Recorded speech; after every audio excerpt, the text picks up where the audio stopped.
জয়রাম বন্ধুরা, আমি মনোরঞ্জন মুখোপাধ্যায়ের রচিত কৃপাসিন্ধু রাম ঠাকুরের বই থেকে একটা গল্প আপনাদের শোনাচ্ছি। আমাদের ঠাকুর নিজের আশ্রিত ভক্তজনদের সাথে খুব সুন্দর করে মিশেছে। তিনি একদম বন্ধুর মতন মিশতেন, যেন পরম আপনজনের সাথে আপনি কথা বলছেন এমন মনে হয়। কিন্তু উনি সর্বদাই যার সাথেই কথা বলুন না কেন, সে নিজের থেকে ছোটই হোক, নিজের থেকে বড়ই হোক, নিজের বয়সী হোক, এমনকি ছোটো বাচ্চাদের সাথেও যখন উনি কথা বলতেন, উনি আপনি করে কথা বলতেন। তো একবার মনোরঞ্জন মুখোপাধ্যায় ওনাকে জিজ্ঞাসা করলেন, ঠাকুর, আপনি যখনই আমার সাথে দেখা করতে আসেন বা কথা বলেন, তখন সর্বদাই আপনি আমাকে আপনি করে সম্বোধন করেন কেন?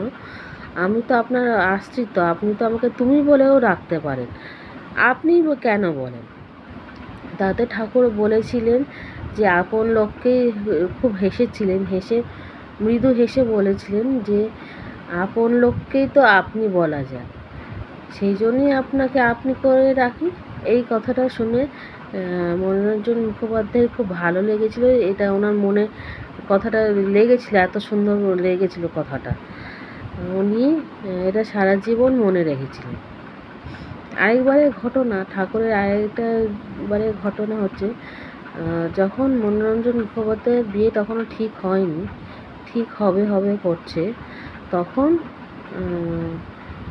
উনি ওনার মানে শাশুড়ি মার স্বপ্নে দেখা দেন। তো সে শাশুড়ি মার স্বপ্নে দেখা দেন, উনি তো দেখা দিয়ে বলেন যে ওনার মেয়ের বিয়ে খুব তাড়াতাড়ি এই ঠিক হচ্ছে, এটা খুব সুষ্ঠুভাবেও সম্পন্ন হবে, কিন্তু বিয়েটাতে একটু বেশি খরচা হবে। কিন্তু মানে মনোরঞ্জন মুখোপাধ্যায়ের শ্বশুরবাড়ির লোকেরা প্রবাসী বাঙালি ছিলেন। ওনার শ্বশুরমশাই মিলিটারি ডিপার্টমেন্টে কাজ করতেন, সেজন্য বাইরেই থাকতেন। যদিও ওনার আদি বাড়ি ফরিদপুরে, পরে উনি রিটায়ার করে এসে ঢাকাতে বাড়ি করেছিলেন, কিন্তু ওনার কোনোদিনও রাম ঠাকুরের সান্নিধ্য ওনারা পাননি, বা রাম ঠাকুরের সম্বন্ধে কোনোদিনও ওরা জানতেও পারেননি। কিন্তু যখন মনোরঞ্জন মুখোপাধ্যায়ের শাশুড়ি মা ঠাকুরকে দেখলেন, ঠাকুর তো চিনতেও পারলেন না। উনি চিনতে তো পারলেন না, অবভিয়াসলি, খুব স্বাভাবিক ব্যাপার, কিন্তু উনি কখনো এই কথাটা কাউকে বলেনও নি যে উনি স্বপ্নে এরকম ওনার মেয়ের বিয়ে সম্বন্ধে এরকম স্বপ্ন দেখেছে। উনি এটা মনের মধ্যেই রেখে দিয়েছিলেন। কিন্তু পরে যখন মনোরঞ্জন মুখোপাধ্যায়ের সাথে ওনার বিয়ে হয়, তখন উনি মনোরঞ্জন মুখোপাধ্যায়ের কাছে এই মনের এই কথাটা বলেন যে উনি একজন তুলসীর মালা পরা, হাঁটু পর্যন্ত ধুতি গায়ে, ওই হরিনাম সংকীর্তনের গায়ে একটা যে সাদা চাদর মতন থাকে, যেরকম সত্যনারায়ণের এটা মূর্তিটা ছিল, বা রাম ঠাকুরের যে মূর্তিটা আছে ওরকম সৌম্য মূর্তি, ওরকম মানে ওরকম বেশি আর কি সৌম্য মূর্তি একজন লোক ওনার স্বপ্নে এসে বলেছিলেন, ঠিক এই কথাটা বলেছেন যে ওনার মেয়ের বিয়ে খুব শিগগিরই লাগবে, এটা খুব ভালো, মানে এই বিয়েটা হবে, আর এটা খুব সুন্দরভাবে সুষ্ঠুভাবে সম্পন্ন হবে, বিয়েটাতে একটু খরচা হবে, কিন্তু এই বিয়েটা খুব ভালো হবে। তো তার এই স্বপ্নটা দেখার 2-3 দিনের মধ্যেই ঘটক আর কি মনোরঞ্জন মুখোপাধ্যায়ের সম্বন্ধটা নিয়ে ওনাদের বাড়িতে এসে উপস্থিত হন।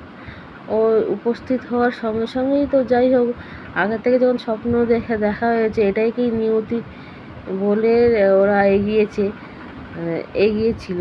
কিন্তু ধীরে সুস্থে অনেক দিন বাদে, যখন অনেক দিন হয়ে গেছে, তখন মনোরঞ্জন মুখোপাধ্যায়ের কাছে তখন ওনার শাশুড়ি মা এই কথাটা বলেছিলেন। তার প্রতি উত্তরে উনি আর মনোরঞ্জন মুখোপাধ্যায় কিছু বলেননি, শুনেছেন, কিন্তু ওনার মনোরঞ্জন মুখোপাধ্যায়ের আমাদের ঠাকুরের এটা আরেকটা লীলা খেলার পরিচয় পেল। আজকের গল্পটা এইটুকুনি। আমার এই প্রচেষ্টাটা ভালো লেগে থাকলে লাইক, শেয়ার অ্যান্ড সাবস্ক্রাইব করবেন। আর এটা যদি ইউটিউবে দেখে থাকেন তাহলে লাইক শেয়ার অ্যান্ড সাবস্ক্রাইব করবেন। ফেসবুকে দেখে থাকলে পেজটা ফলো করবেন আর নোটিফিকেশান বেল অন রাখবেন, যাতে আমি ভিডিও আপলোড করলে যাতে সঙ্গে সঙ্গে আপনাদের কাছে ভিডিওটা পৌঁছে যায়। আর আমার যদি কোনো ভুল ত্রুটি হয়ে থাকে তাহলে নিজে করে ক্ষমা করে দেবেন আর কমেন্টসে জানাবেন আমি কী করে শুধরাবো। জয় রাম।